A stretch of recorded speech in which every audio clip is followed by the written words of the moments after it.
This situation with Bo Nix and the Oregon Ducks, and can the Utah Utes go to Oregon and win with or without Bo Nix? I think it's a huge question.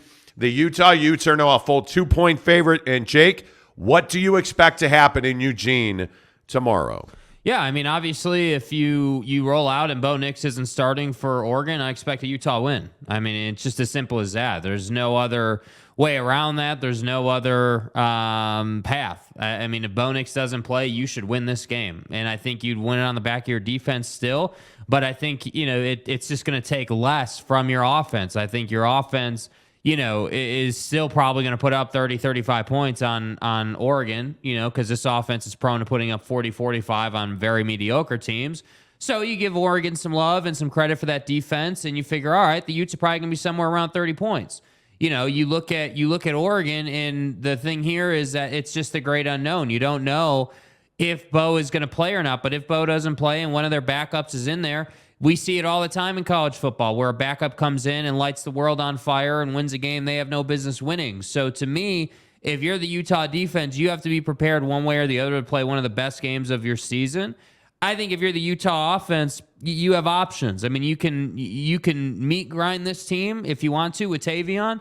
You can try to get down the field and make some big plays that way. Like, there are a couple different ways you could approach this game. But again, I'm going to stay on the train of you can't turn the football over in this game. Bo Nix be damned. Like, you cannot fumble the ball, throw interceptions. You can't do that and expect to go up there and win. Like, that to me is the bare minimum. Yeah, I think you're exactly right. I mean, turnovers are going to impact this game very clearly. I don't think it's up to Bo Nix if Utah wins this game or not. I think it's up to Utah if they win this game or not. They've got to, frankly, come out and execute offensively, because if Bo Nix plays, you're probably going to need 35 points to win the game. If Bo Nix does not play, you're probably going to need 35 points to win the game. I really don't know how much it changes. The line is interesting on this game. Note that the number is 60.5. That is 30 points a team, and that has changed without Bo Nix. So they're expecting both of these teams to score 30 points, let's say, because Utah is only a 2-point favorite.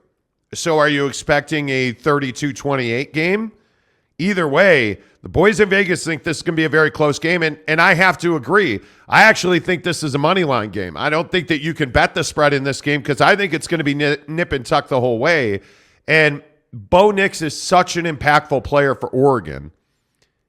I think when you are Oregon, you're deep at quarterback. We know they are. But I don't know that you replace a guy like Bo Nix. That is obviously a huge opportunity for Utah to win this game. But Utah is that quintessential awesome football team who beats themselves when they lose games. They beat themselves in Florida. I think there's no doubt about it. The interception, the bouncing throw, like Cam Rising is a better quarterback than we saw at the Swamp. And now I think we've seen that on display. They never showed up at the Rose Bowl to take on UCLA. I think we know that. Now, you would guess that there's no way that show against Oregon. That just does not seem like a possibility at all. It's Austin. It's essentially the Pac-12 semifinal. Yeah. Like, this is a huge game. You know what's going on down in Los Angeles with USC and UCLA. If you need to be hyped for this game, that's a you problem. I don't believe that'll be the case with the Utah Utes. I think they will show up at Austin and Eugene, and they are going to be there with their ass-kicking hammer on.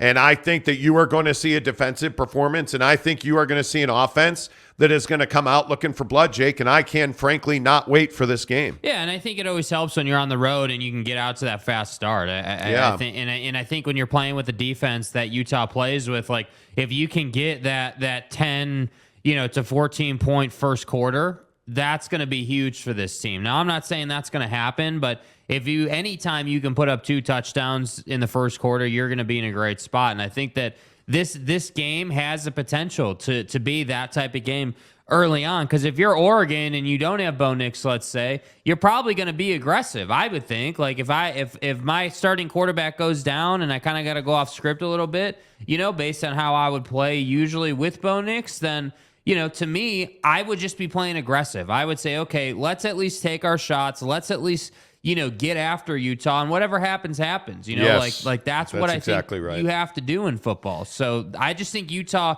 needs to get out to that fast start, and then they basically just need to put their foot on the neck of this Oregon team and not let off. Yep. Brandon Price wants to know when we're coming to Ogden at Super Chicks. Remains to be seen. Tomorrow, 10 to noon. We're coming to Ogden at Super Chicks. Yeah. Shut up, Jake. Okay. Tomorrow, 10 to noon. We will be at Super Chicks in Ogden on Riverdale Road. Their grand opening is tomorrow. They're open already. And a lot of our listeners have been going by. The Monty Show's where it's at. Now give me that cocaine-infused ranch dressing. I want my ranch. Darn right. We'll be at Super Chicks on Riverdale Road in Riverdale/Ogden tomorrow for their grand opening. The first 100 people through the gate get free chicken sandwiches and French fries. And the real thing you want to do is, and I need somebody to do this. Yeah. I need somebody to walk in there. I need you to say, hey, man, I need to talk to Lance. Yeah. Then Lance is going to come up and you're going to say, Lance, no real man drives a Miata. That's what you're going to say. All jokes aside, you should really say that. You need to walk into Super Chicks in Ogden, and I need people to do this. I need it. I need you to walk in there and say, hey, I want to talk to Lance. Lance is going to come up, and then you're going to say, Lance, real men don't drive Miatas. Yep. Now give me a Bacavo. Yeah. And I want my fries. And then I want my peanut butter shake. Yeah, it'll be fine. Trust, Lance is a good friend of the program. Lance is an amazing friend, yes. Lance is a good friend of the program.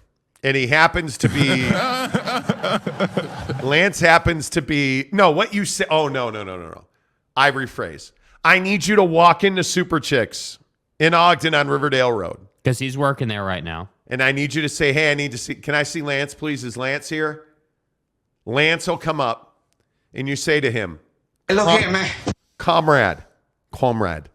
And use the Russian accent. Yeah, use it. Say, comrade. Real Ruskies do not drive Miatas.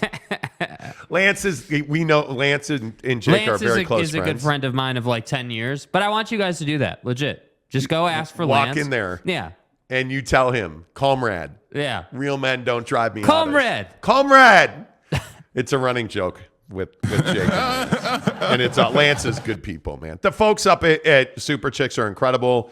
It is a franchise. It is a local business owner, and they are busting their ass to make a really good chicken sandwich. And I'm telling you, if you haven't been to Super Chicks yet, it is going to be amazing. Brandon Butler says real men drive Jeeps. Hey. I don't disagree. Yeah. I mean, I have a lifted Jeep in my garage. Right. What are we riding on? 30s? Do you even lift? 35s. 35s. Yeah, absolutely. And I can't think of why can I? My brain is half off. A Rubicon. Thank you. We have a Jeep Rubicon that's lifted. It's on a Terraflex lift, big old tires. Damn right. Maybe we drive the Jeep up to Ogden tomorrow. Yeah. Maybe that's what we do. Jeep Subi action. Brandon Price says, LOL, I got you, Monty. Yeah, Darn serious. right. Let's go. Go in there. Go in there and ask for him. I'm telling you. Let's go. go. And the funny thing is, you'll see the look on his face. He'll know that we sent you without you having to say anything. He will know. Yes, exactly right. Josh Lovern says, Miata Mitch approves of Lance's car choice. Exactly. Brandon Price says, I drive a Jeep Cherokee. I got to tell you, I miss my Grand Cherokee. I love my Rubicon.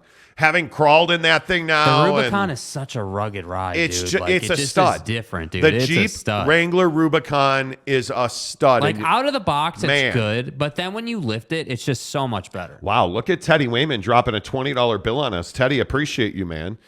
Teddy, we'll see you tonight. Teddy's coming to the Utah Grizzlies game. Oh, let's go, Teddy. I didn't know that. Yeah, Teddy's coming to the game tonight. So we will we'll see you tonight, Teddy, in that glorious red beard of yours. Yeah, let's go. Brandon Butler says, get 37s, bruh. Nah, it's too much of a pain in the ass, man. Kurt Meyer says, now Mrs. Monty has to put her brand on the Jeep. She has. She's helped us build that. By the way, Mrs. Monty will be back. Everybody keeps asking where Mrs. Monty is at. She had the Coco. Then she gave the Coco to the dog. So The coronavirus. she's doing great, but now she's got to take care of the dog who's Everybody got the gets coco. a test. It has been a crazy stretch. Not to mention she is a titan of industry and has a baller job outside of what we do. You know, San Diego State Aztec says everyone knows that you don't mess with Russians. Not a safe choice. Lance probably knows people. Well, Well, he knows us, and we're people. you know, we're kind of a come big on. deal. Yeah. We're Hey, kind guys. of a big deal. Yeah, come on. You know. Let's see. Josh Levern says Oregon backup is talented, but Oregon didn't trust him versus UW. No, they didn't. Yeah, that's what I'm saying. Yeah. Listen, I think you don't replace Bo Nix. And as maligned as Bo Nix has been, certainly in his time at Auburn, but as maligned as he has been as a thrower of the football in general, Bo Nix has been the reason that Oregon team is winning, period. He has inflicted his will in the running game. Ask nobody else but BYU about that. And I think you saw it, you know, if Bo Nix doesn't get hurt, they're going to win the Washington game. Yeah. But Bo Nix did get hurt. And he does, by the way, I would also point out Bo Nix did come in, even though he was hurt, he came back in the game and he threw that sideline pass. Now, the receiver had stepped out of bounds, but I mean, it certainly sounds, and we played the video yesterday, we'll play it again today. It certainly sounds like to me that he is out, and Chris Houston, the wide receiver at Oregon, pretty much spilled the beans on Tuesday. They both are two great quarterbacks. Obviously, Bo is down, so it's the next man up. But you know, you got coming. They gonna go in like they've been there before, and we all trust them. We trust both of them. Damn. I mean, that's crazy. That's crazy, man. Like it is incredible to me that you have a situation where you have a guy in Bo Nix that means that much to his team. Now, that's the exact right thing to say. Yeah. And, you know, Coach Lanning at Oregon said the exact same thing. If Bo can't go, next man up. I get it. That's coach speak. If Bo Nix can't go, I don't see how Oregon wins the game. I mean, and knowing Utah football, you know they're going to be ready to go no matter what eventuality happens at quarterback. They're going to be ready to go. And I think even if Bo Nix played, I probably would be leaning Utah in this game. Autzon's an incredibly difficult place, but I think we saw some vulnerability with Oregon last week. And Washington, I know you don't like Washington at all. You think they shouldn't have athletics up there. But, right, yeah. you know, I have a lot of respect for Washington. And I think respect. Kalen DeBoer's done there. Obviously, he's got them going back in the right direction after that Jimmy Lake disaster. But I think Washington's a good football team. I really do. Yeah. And I think that they deserve a lot of respect. And I think it'll be interesting to see, exactly how all that plays. But we'll see. Josh Levern says Bo Nix is Eric Crouch. Okay, wait. Do you know who Eric Crouch is? No, never heard of Eric Crouch, dude. Come on. Old Nebraska quarterback who couldn't throw. Okay, say no more than old Nebraska quarterback. What? Old You're such a Nebraska hater. quarterback equals irrelevant. You're such a hater. Let's see. I feel confident. I think the Utes win by 2 scores. Appreciate your guys' hard work. Go Spain 2022 World Cup champs. Thanks, Robin. I appreciate that. And I want to mix this World Cup conversation in throughout the show. Should the World Cup in Qatar be canceled? I have a lot of concerns about the humanity going on there, but you're starting to see the Qataris changing their tune now that the tournament is here. There's a massive story this morning out of Qatar about Budweiser. The Qataris had said, hey, yes, we'll allow you to sell beer because, again, that is a very, very, very strictly religious country. And alcohol, beer sales, you just don't do that. Being gay or being in the LGBTQ community, you just don't do that in Qatar. Yeah. Being a woman, being somebody with an opinion, you just don't do that in Qatar. No, I thought you said being a woman. You just don't do that in Qatar. You don't. We're having a World Cup in this country. Yeah. And it was about the money. It's completely ridiculous. So the Qataris had assured the World Cup committee, the organizing committee, that yes, we'll allow you to sell beer in stadiums. So the World Cup organizers go and sign a $75 million deal with Budweiser. Well, the Qataris kind of changed their mind this morning when they said no beer sale is allowed at the World Cup. And Budweiser paid $75 million to sell beer at the World Cup. Sorry if you're offended by that. I'm telling you, it's just the beginning in Qatar. Yeah. That these guys are going to change their tune on human rights, on the LGBTQ community. I think if you are a same-sex couple, you should not go to the World Cup. And it's really unfortunate that the money-grubbing, a-holes that run the World Cup chose Qatar because the U.S. wanted it, England wanted it. Like, there are other places you could have hosted this tournament. And yet you chose a company that routinely represses and oppresses humans. And I think we're going to see, I think there is a very high chance that there are human atrocities during the World Cup. Facts. It is what it is. Yeah. It is what it is. Teddy Wayman says, man, the Utes have to get the win. They do. It's such a huge game. They do. It is such a huge game, and it's just, yeah, I don't know. Tanner, okay, so Tanner says the Utes are taking the dub, I guarantee it. Right. Which only is trumped by his opening comment this morning where he said, with all due respect, I understand you're trying to get clicks, but Here we go. Are you seriously asking the question, how is this not the end of an era at BYU? Hey, guys. See, and this is why I call Tanner a red ass. Maybe, just maybe, we can talk football without thinking that these guys are robots who are hung up in their lockers after the game. When I talk about the end of an era, I mean guys like Pini Katoa. I mean guys like Harris LaChance, who are never going to play another game at Lavelle Edwards Stadium after tomorrow versus Utah Technical Institute of Nobody Cares. They're never going to play another game at home. Fucking A. And I think what you have to recognize is that these guys pour their heart and soul into being a BYU Cougar.